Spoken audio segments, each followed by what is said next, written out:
अस्सलाम वालेकुम। आपको आज के प्रोग्राम में खुशामदीद। आज मुल्क की सुप्रीम कोर्ट का एक बड़ा फैसला आया। जस्टिस काजी फायज ईसा के खिलाफ हुकूमती रेफरेंस खत्म कर दिया गया। जस्टिस काजी फायज ईसा की दरख्वास्त पर इस रेफरेंस के खिलाफ सुप्रीम कोर्ट का जो 10 रुकनी लार्जर बेंच था उसने अपना फैसला सुना दिया। इस फैसले के दो हिस्से हैं। पहले हिस्से में अदालत ने हुकूमत की तरफ से जो दायर सदारती रेफरेंस था उसको खत्म करने का हुक्म दिया। सुप्रीम जुडिशल काउंसिल की तरफ से जो उन्हें शो कॉज नोटिस जारी किया गया था वो भी खत्म कर दिया गया। दूसरे हिस्से में अदालत ने हुक्म दिया कि कमिश्नर इनलैंड रेवेन्यू 7 रोज में काजी फायज ईसा के अहलिया और बच्चों को नोटिस जारी करेगा। इन नोटिस पर FBI 60 रोज में तहकीकात मुकम्मल करेगा।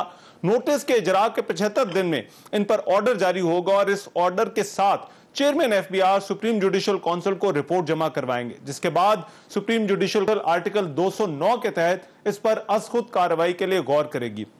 गुज़िश्ता साल मई से रवां साल जून तक तकरीबन 13 माह चलने वाले इस केस की 40 से ज्यादा समातें हुई।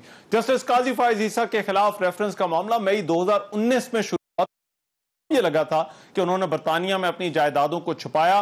मुबैना तौर पर उनकी बीवी और बच्चों के नाम ये जायदादें हैं। 7 अगस्त 2019 को जस्टिस काजी फायज ईसा ने अपने खिलाफ सदारती रेफरेंस को अदालत में चैलेंज कर दिया था। जस्टिस काजी फायज ईसा ने अपने खिलाफ रेफरेंस जो था वो जाती तौर पर चैलेंज किया था, जिसमें यह मौक़िफ़ इख्तियार किया गया था कि यह रेफरेंस बदनीयती पर मबनी है।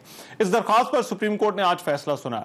समाअत के दौरान एहतसाब के अमल, एसेट रिकवरी यूनिट और जजेस के मामलात को देखने के लिए हुकूमती तरीक़ाकार पर भी बहुत सारे सवालात उठे, जिनके जवाब के लिए अभी तफसीली फैसले का इंतजार है।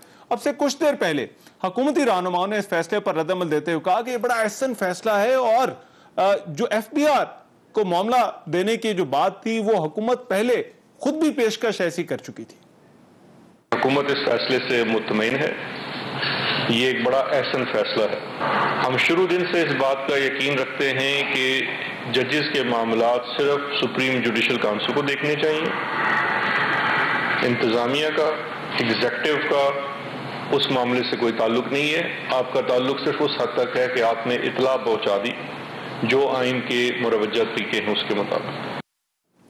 इससे पहले भी एक मरतबा हुकूमत सुप्रीम कोर्ट के एक जज जो उस वक्त चीफ जस्टिस पे थे, इसी तरह हुकूमत ने सदारती रेफरेंस दायर किया था। इफ्तिखार चौधरी के खिलाफ 9 मार्च 2007 को उनके बेटे के मेडिकल कॉलेज में एडमिशन, पुलिस में भर्ती और गाड़ियों के गलत इस्तेमाल पर मिस कॉन्डक्ट के इल्जामात लगाए थे। उस वक्त सदर परवेज मुशर्रफ थे।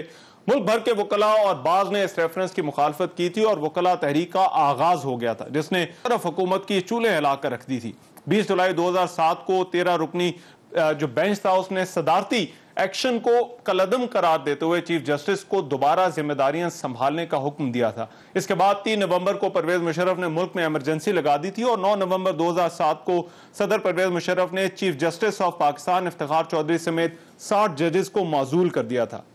ये दोनों रेफरेंस जो है इनमें हुकूमत नाकाम हुई। ये रेफरेंसेस हुकूमतों पर क्यों भारी पड़ जाते हैं? क्या इस रेफरेंस में भी हुकूमत के लिए सुबकी के अलावा कोई और भी खतरा है? इस पर आज के प्रोग्राम में बात होगी। इसके अलावा 2 और बड़े अहम इश्यूज हैं जो कोरोना से जुड़े हुए हैं। एक तो कोरोना से मुतालिक जो मरीजों की जरूरत है, जो मेडिकल सप्लाईज हैं, उनकी मार्केट में बार बार किल्लत पैदा हो रही है। और दूसरा जो स्मार्ट लॉकडाउन है, क्या ये बढ़ते हुए केसेस को रोकने में कामयाब हो सकेगा? इस पर भी प्रोग्राम में बात होगी। वेरी क्विकली मेरे साथ जो मेहमान मौजूद हैं तारुफ करा दूं। सेनेटर डॉक्टर मुसद्दक मलिक साहब मुस्लिम लीग नून से मेरे साथ स्टूडियोज में मौजूद हैं। बहुत शुक्रिया सेनेटर साहब। सदाकत अली अब्बासी साहब रहनुमा पाकिस्तान तहरीक इंसाफ मेंबर कौमी असम्बली, बहुत शुक्रिया सर आपका भी। नफीसा शाह साहबा मेंबर कौमी असम्बली है पाकिस्तान पीपल्स पार्टी से, वो भी हमें ज्वाइन करिए। बहुत शुक्रिया नफीसा शाह साहबा। मगर पहले मैं चाहूँगा हमारे कोर्ट रिपोर्टर हैं जो कि इन सारे मामलात को कवर करते रहे, हसनात मलिक एक्सप्रेस ट्रिब्यून से भी वाबस्ता है, उनसे ज़रा बात हो जाए। हसनात बहुत शुक्रिया। ज़रा समाअत का अहवाल हम आपसे जानना चाहते हैं। आज जो फैसला आया, इस फैसले के बाद जो जस्टिस काजी फायज ईसा का, अब हुकूमत ने भी अब से कुछ देर पहले प्रेस कॉन्फ्रेंस की है, जो जस्टिस काजी फायज ईसा के मिसकॉन्डक्ट वाला मामला था, क्या वो मामला जो है वो अब खत्म समझा जाए? जिस तरह से कानूनी टर्म इस्तेमाल होती है कि वो क्लोज है या नहीं? जी रहमान साहब, अगर देखा जाए टेक्निकली तो हो गया है, लेकिन मेरा ख्याल है कि ये जो फैसला है ये बिल्कुल हुकूमत की एक फैसला है जो हुकूमत तकरीबन 2 हफ्ते से जो उनकी तकरीबन थी कि जी हम FPR में भेज देते हैं मामला, तो वो उसी तरह ही हुआ है। वो तो विलिंग थे, पिटिशनर जस्टिस काजी फाइसा तैयार नहीं थे कि जी मामला FPR भेजा जाए। तो जो मेजॉरिटी फैसला है वो बिल्कुल उसी तरह ही आप देखें जिस तरह पनामा की GIT का केस हो गया था, और कि जी 20 अप्रैल 2017 को जो मेजॉरिटी जजमेंट जो फैसला आया था उसने नवाज शरीफ को डिस्क्वालीफाई तो नहीं किया था, लेकिन मामला GIT बना दी थी। इसी तरह जो अब मामला FBR को रेफर किया है, ये आसान नहीं होगा, और मेरा ख्याल है कि इसमें जस्टिस काजी फाइसा को जो लीगल, उनकी बीवी को लीगल राइट थे कि 60 साल से पुराना जो फैसला मामला है वो FBR नहीं देख सकती, ये वो, तो अब वो चीजें नहीं होगी। गो कि उन्हें कहा गया है कि आप लीगल राइट अपने अवेल कर सकती हैं, अपील का हक है उनको, लेकिन इसका अल्टीमेट जो है लग रहा है कि ये मामला फिर सुप्रीम जुडिशियल काउंसिल में आएगा। और अच्छा, एक और चीज की असनाद, तो जो 3 जजेस का था कि अच्छा, एक और चीज की जरा वजाहत कीजिएगा, राइट चाहे तो कर सकती है, उसमें कोई डेडलाइन नहीं थी, डायरेक्शन नहीं थी। तो ये आप देख सकेंगे जब हुकूमत के रेफरेंस में कुछ लीगल लेकुनास थे या जो भी आप कहें, वो अब इसमें फिल हो सकते हैं। और मेरा ख्याल है कि हुकूमत इस हवाले से चाहे जो भी उसको, अगर आप देखें कि वो उसमें हार तो हुई है कि जी रेफरेंस ख्वाहिश हो गया, लेकिन जो फैसला हुआ वो आप कह रहे हैं कि ये वीक फैसला, जो सीनियर वकला है वो कह रहे हैं कि वीक जजमेंट है, इसको आप ये वो जजमेंट नहीं कह सकते जिससे कोई इस तरह की डेटर्स। अच्छा, मगर असनाद मुझे ये बताइए, इसमें समाअत के दौरान कुछ और बड़े अहम मामलात आए, जिसमें एक तो था वो ARU के हवाले से भी सवाल उठा, फिर एहतसाब का, फिर जजेस का जो तरीकाकार था हुकूमत का मालूमात इकट्ठा करने का, उस पर भी अदालत ने कोई रिमार्क्स हम सुनते रहे।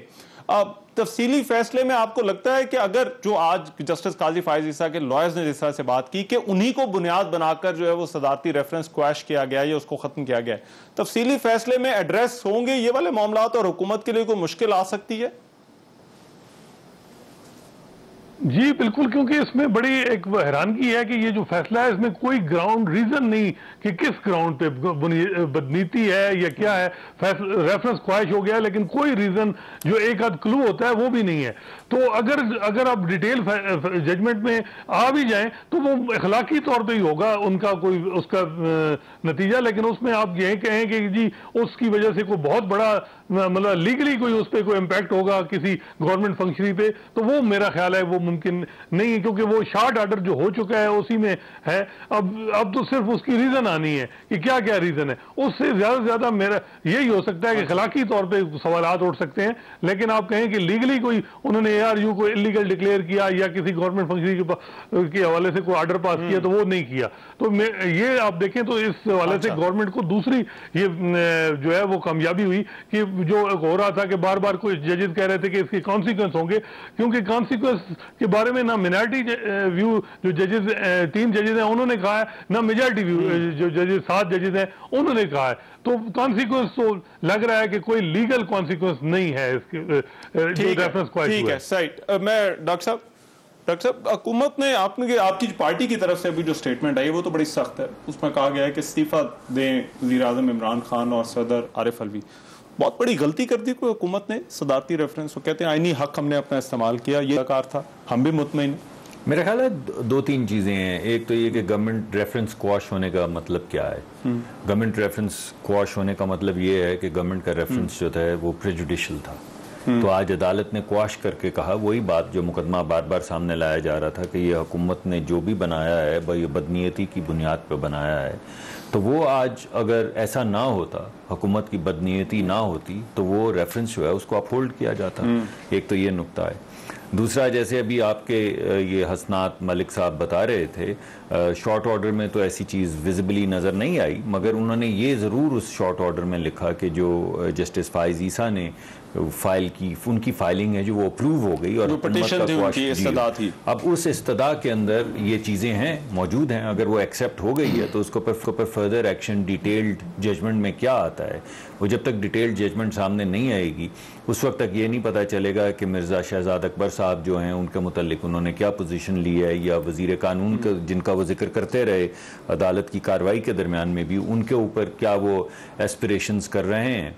मगर वेरी क्लियरली मेरा ख्याल है कि जो डिटेल जजमेंट आएगी उसमें एसेट रिकवरी यूनिट के बारे में कोई तफसीलात जरूर होंगी, क्योंकि अगर इन्होंने जाहिर बात है ये तो बड़ी ऑब्वियस चीज है कि जजेस ने अगर वो इस्तदा मंजूर किए तो उसकी ग्राउंड्स कोई ना कोई और अगर रेफरेंस, और सबसे बड़ा ग्राउंड जो था वो बदनीयती वाला ही था। देखिए बड़ी बात ये है कि रेफरेंस आज क्वाश क्यों हुआ है, ये एक फंडामेंटल सवाल है ना। बिल्कुल सही। तो रेफरेंस तो इसी वजह से क्वाश हुआ है कि वो समझते हैं कि कार्रवाई या तो इलीगल थी एसेट रिकवरी यूनिट की, या गवर्नमेंट ने प्रेजुडिशियल कार्रवाई की है, या एसेट रिकवरी यूनिट और मिर्जा साहब बिलखसूस जिनका वो रेफरेंस भी देते रहे इस कार्रवाई के दरमियान में, उन्होंने कुछ किया है। तो ये तफसीली फैसला जब तक नहीं आएगा पता नहीं चलेगा। लेकिन मटीरियली एक बात है, मटीरियली ये है कि जो रेफरेंस जिसकी कस्टडी हुकूमत के पास थी वो कस्टडी अब सुप्रीम जुडिशल काउंसिल के पास चलेगी। यानी मटीरियली यही होगा कि FBI इन्वेस्टिगेट करेगी, उस इन्वेस्टिगेशन की रिपोर्ट भेजेगी वो सुप्रीम जुडिशल काउंसिल को, जिसकी बुनियाद के ऊपर सुप्रीम जुडिशल काउंसिल फैसला करेगी कि ये रेफरेंस आगे चलना है या नहीं।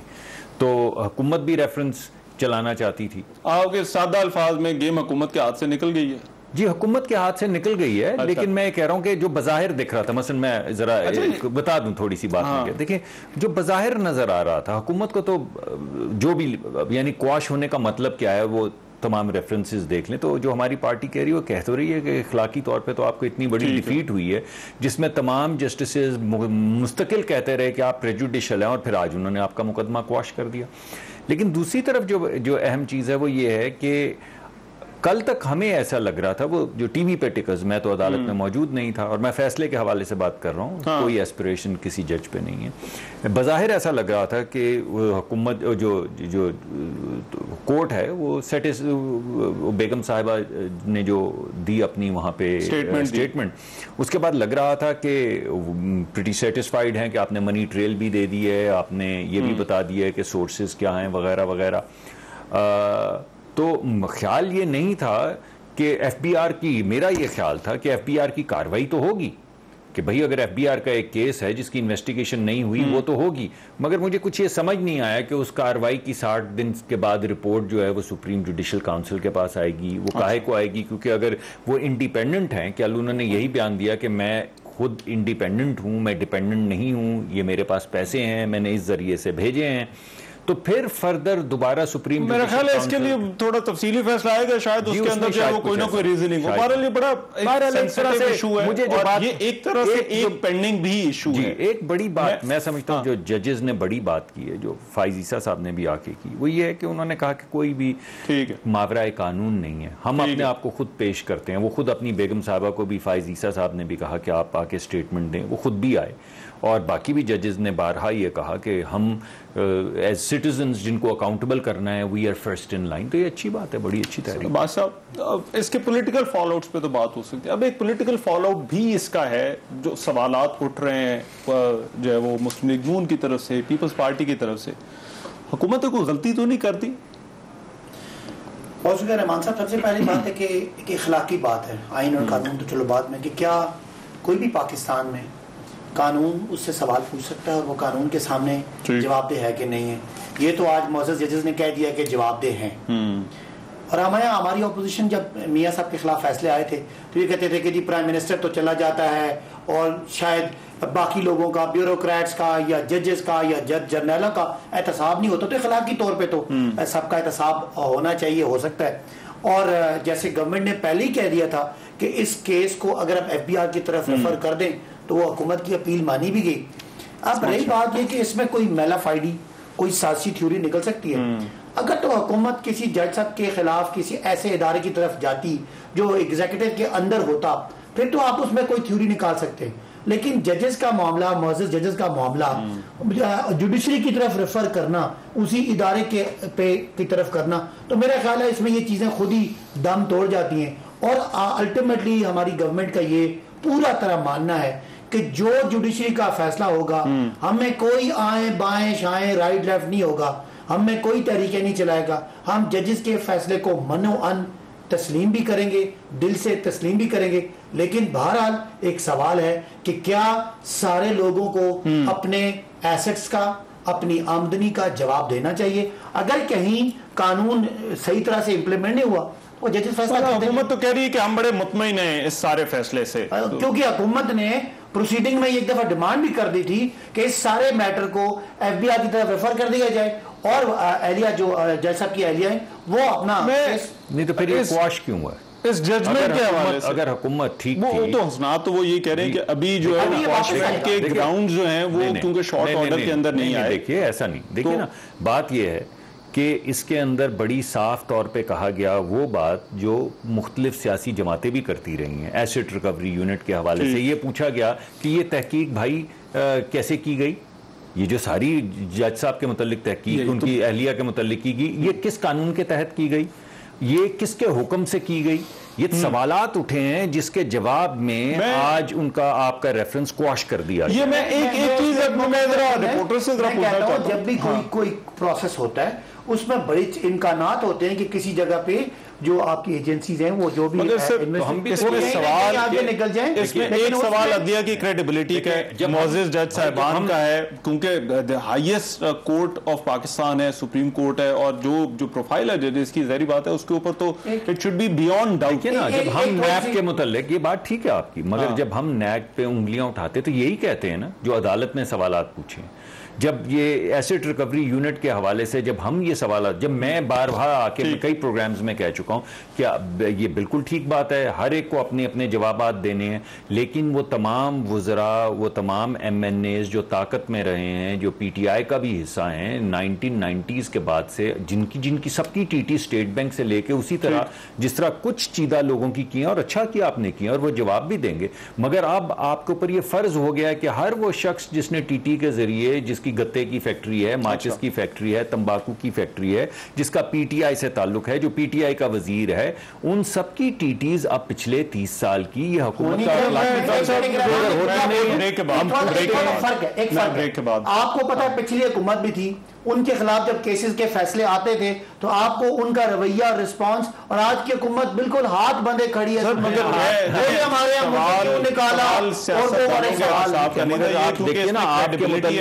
क्रेडिबिलिटी की बात हो रही थी, जजों की जासूसी पे सवाल उठाया गया ना।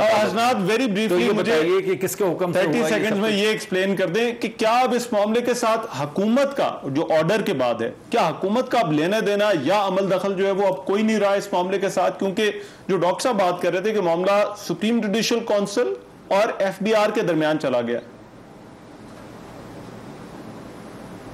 नहीं, आप FBR किसके अंडर है वो आपको पता है कि किस तरह होता है मामला, और अब जब फैमिली जब पेश होगी FBR में और FBR के अकाउंटेंट जिस तरीके से होगा, और आपको पता है मनी ट्रेल में कितना वो ये चीज़ें करना कोई आसान काम नहीं है, और ये मेरा ख्याल है कि गवर्नमेंट को ये देखना होगा कि उनकी जो लीगल टीम है उसका टोटल फेलियर है, और प्राइम मिनिस्टर को उस पर नोटिस लेके उन लोगों को सैक करना चाहिए जिन्होंने एक मतलब इतनी बड़ी कन्फ्रंटेशन शुरू की। एक साल जो है वो जुडिशरी में तनाव रहा और एग्जेक्टिव में, और इस तरीके से उन्होंने ऐसा रेफरेंस ख्वाहिश हो गया, तो वो जो ड्राफ्ट मैन है कम से कम उसका इंक्वायरी तो होनी चाहिए कि उसने जो है वो इस तरीके से ये कैसा रेफरेंस ड्राफ्ट किया, तो वो अब देखना होगा। बाकी ये जो रीजनिंग है मुझे जो लग रहा है कि इसमें बहुत कुछ आएगा, और वो हमारी इसमें बहुत से प्रोग्राम भी टीवी पे होंगे जो भी लीगल इम्पैक्ट तो नहीं होगा, लेकिन मॉरल और बहुत सी चीजें जो है उस पर पोलिटिकल इम्पैक्ट कहीं ना कहीं जो है होगा तो उसके आएगा। हसनाद आपका बहुत शुक्रिया इन अपडेट्स के लिए। मुझे ब्रेक के लिए मेरी ख्वाहिश होगी कि आप टीवी पे इसका थिएटर ना करें। नहीं, this is a very important issue. आप दोनों, आप अपोजिशन, हुकूमत है, मौक़िफ़ लेना जरूरी है with due respect to the जजेस, ये क्योंकि मामला बड़ा सेंसिटिव है, इस पर रिपोर्ट जरूर जो है वो किया जा सकता है, और वही जो है वो हमारी कोशिश है। एक मैं ब्रेक ले रहा हूँ, ब्रेक के बाद वापस आता हूँ।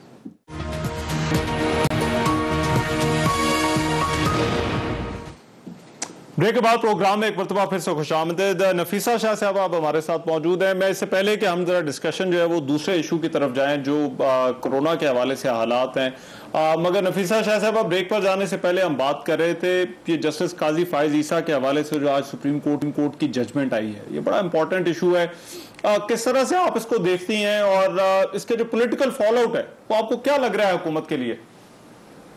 देखिए, ये लॉजिकल कंक्लूजन है, क्योंकि ये जो रेफरेंस था हमारा भी यही मौक़िफ़ था कि ये आज़ाद अदलिया के खिलाफ एक हमला है और बदनीयती पर मबनी है, और एक तसलसल से सदर पाकिस्तान का जो महल है वो साजिशों में इस्तेमाल हो रहा है। इन्होंने ऐसी ही एक साजिश की इलेक्शन कमीशन ऑफ पाकिस्तान के खिलाफ, उसके बाद इन्होंने सुप्रीम जुडिशल काउंसिल में ये रेफरेंस दायर की, और एक तसलसल से पार्लियामेंट के खिलाफ ये साजिशें कर रहे हैं।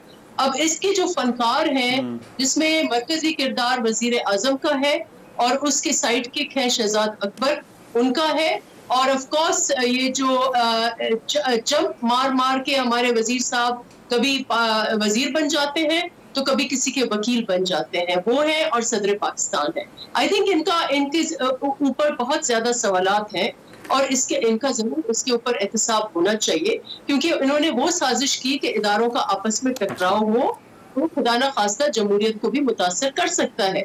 तो इसलिए आई थिंक ये दे शुड नॉट, इनको एटलीस्ट एक्सपोज करना चाहिए कि ये बदनीयती पर,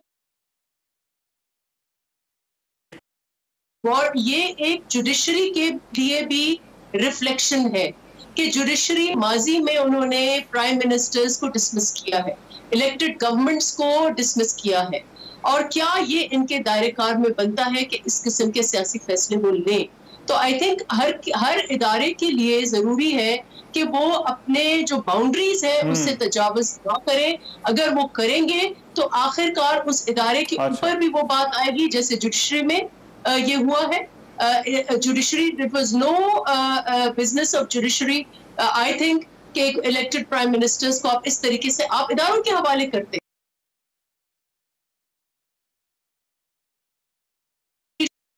राइट, और आई गेट योर पॉइंट, मगर जुडिशरी के अलावा वो एग्जीक्यूटिव और सदर पाकिस्तान जो है वो ठीक है।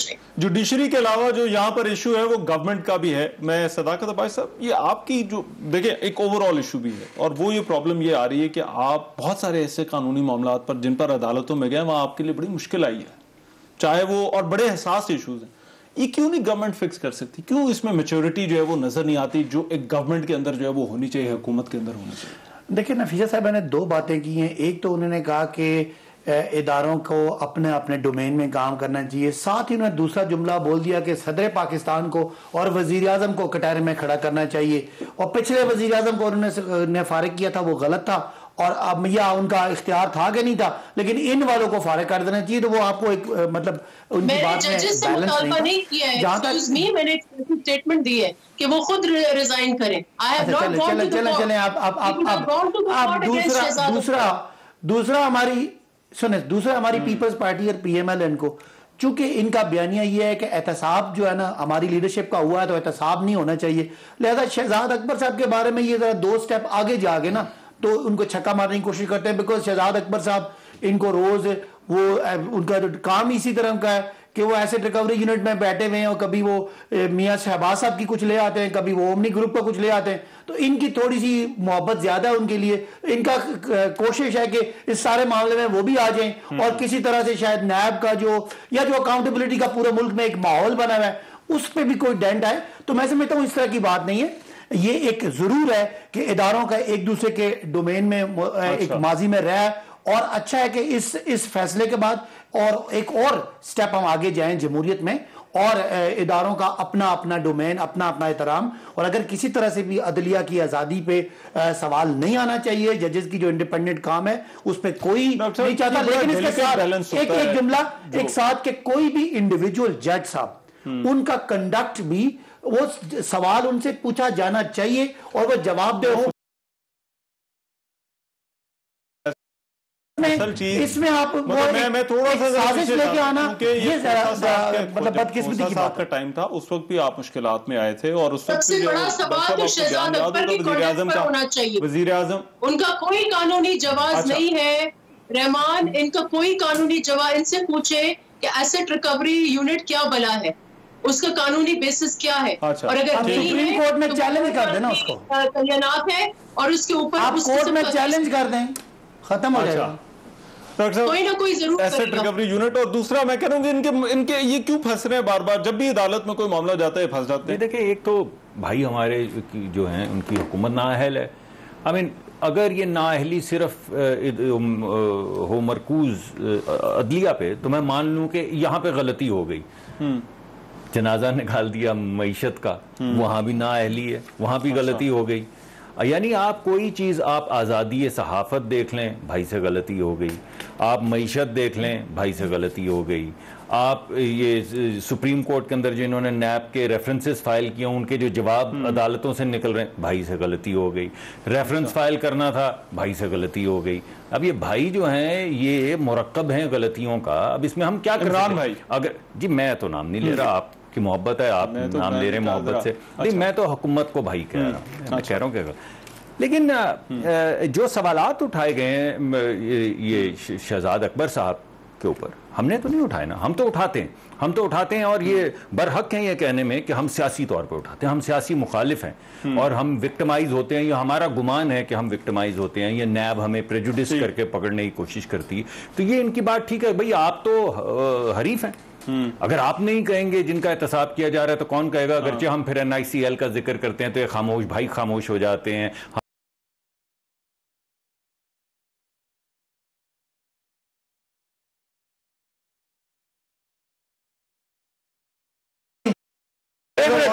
बात तो बासी साहब आप मेरे दोस्त हैं, बात तो मुझे करने देंगे, बात पूरी कर ले, मुझसे सवाल पूछना चाह रहे हैं। लेकिन बात ये है कि ये तो ठीक है, अब ये जो सवालात उठे हैं इस मर्तबा, चाहे वो जासूसी के हवाले से उठे हैं, चाहे वो कानून के हवाले से उठे हैं कि किस कानून के तहत ये एसेट रिकवरी यूनिट काम कर रहा है, ये बना कैसे है, और ये आपने जो जासूसी की है, जो तहकीक की है, ये किस कानून के तहत किया, आपको हुक्म किसने दिया था ये सारा कुछ करने का, वो हुक्मनामा कहाँ है जिसके तहत आप एक नई जुरिस्डिक्शन में जाके लेकर आए? ये सवाल देखें, अब सवाल ये है, इनमें से एक भी सवाल हमने नहीं उठाया, मगर अगर आपको कोई ममासलत नजर आए उन तमाम बातों में जो हम नैब के मुतल्लिक करते हैं या एसेट रिकवरी यूनिट के मुतल्लिक करते हैं, या कुछ लोग तो मैं तरीकाकार वही है, देखिए नहीं, आवाजें वही उठ रही हैं। पहले हम उठाते थे, हम हरीफ थे, मगर अब अगर सुप्रीम कोर्ट के 10 जज उठा रहे हैं, इनके मुकाबले इनका बाना था, इनका बात करने का मकसद ये था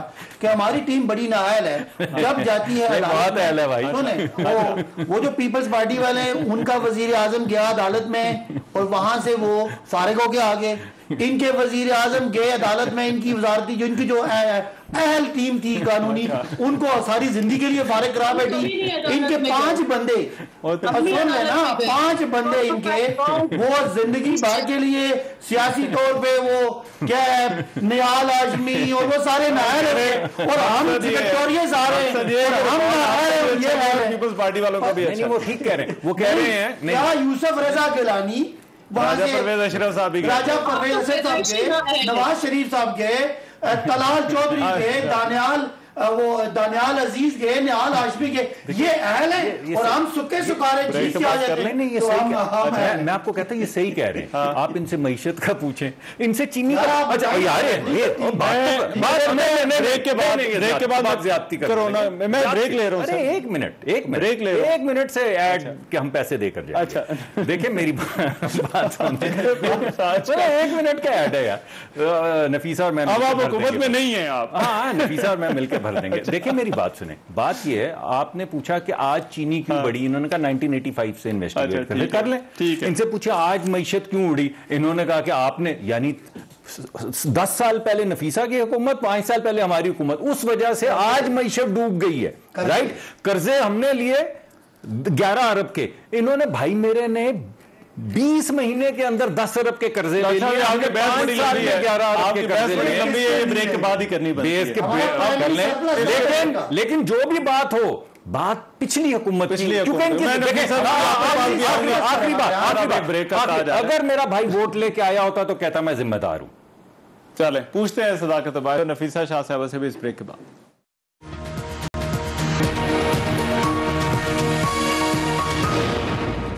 ब्रेक के बाद प्रोग्राम में करते हुए फिर से खुशामदीद। ये कोरोना वाला इशू और जो हालात पैदा हो रहे हैं भी बड़ा इंपॉर्टेंट इशू है और उसमें एक बड़ा मसला आ रहा है लोगों को जो मार्केट में जाते हैं जिनकी ज़रूरत है, मेडिकल सप्लाईज जो है वो पूरी नहीं होती, चाहे वो मास्क का मामला हो, चाहे वो ऑक्सीजन सिलेंडर्स का इशू हो, चाहे वो प्लाज्मा डोनेशंस का मसला। हुकूमत की रेगुलेशन मुसलसल इसमें नाकाम नजर आती है। अब एक तरफ स्मार्ट लॉकडाउन लग रहे हैं, उसके बारे में भी कहा यह जा रहा है कि कोई फायदा नहीं।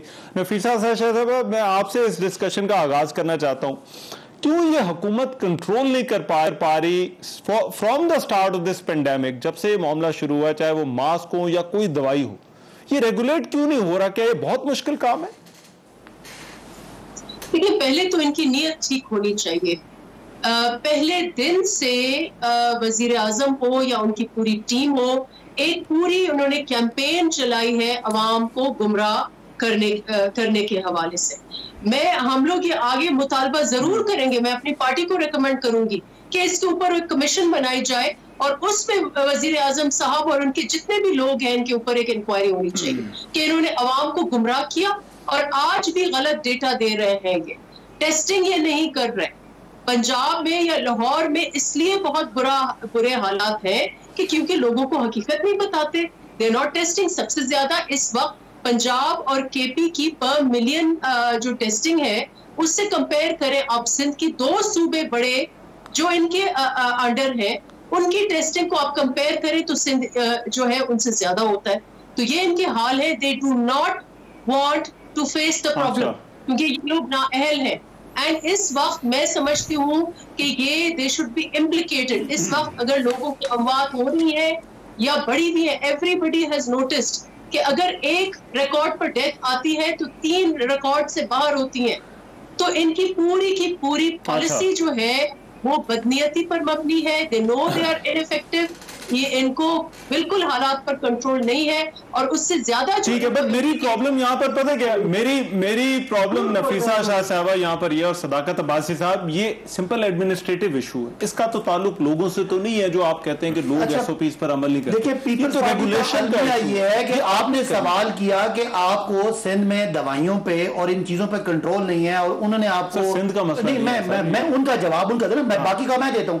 वो उनको शायद याद नहीं है कि इस वक्त 22 से 23% पाकिस्तान के वो इस वक्त उनकी पार्टी की हुकूमत है और 3,86,000 टेस्ट जो है वो पंजाब में हुए और 3,29,000 टेस्ट सिंध में हुए।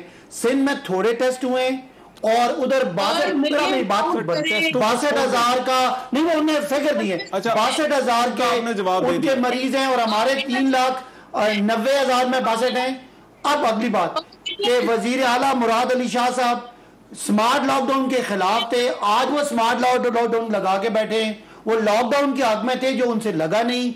18वीं तरमीम के बाद सेहत एडमिनिस्ट्रेशन उनके इख्तियार में है, उनको कुछ समझ नहीं आ रहा। बताएं, 3 सूबों में आपकी हुकूमत है ना, 3 सूबों में आपकी हुकूमत है ना, ये एक इंतजामी मामला है। अब इस सवाल का जवाब 3 सूबों में आप चलें, सिंध में ना मिले, 3 सूबों में तो आप श्योर कर दें।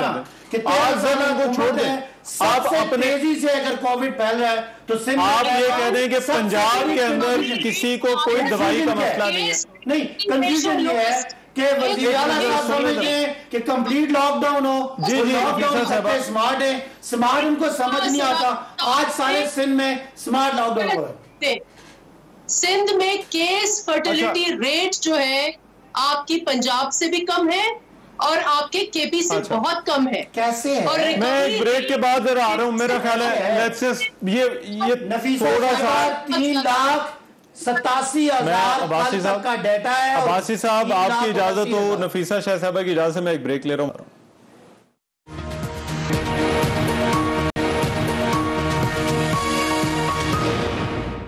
ब्रेक के बाद प्रोग्राम में कुछ फिर से खुशामदीद। डॉक्टर साहब, ये बहुत मुश्किल काम है ये रेगुलेशन, मार्केट को रेगुलेट करना, कि मैनेज ही नहीं हो रहा हुकूमतों से।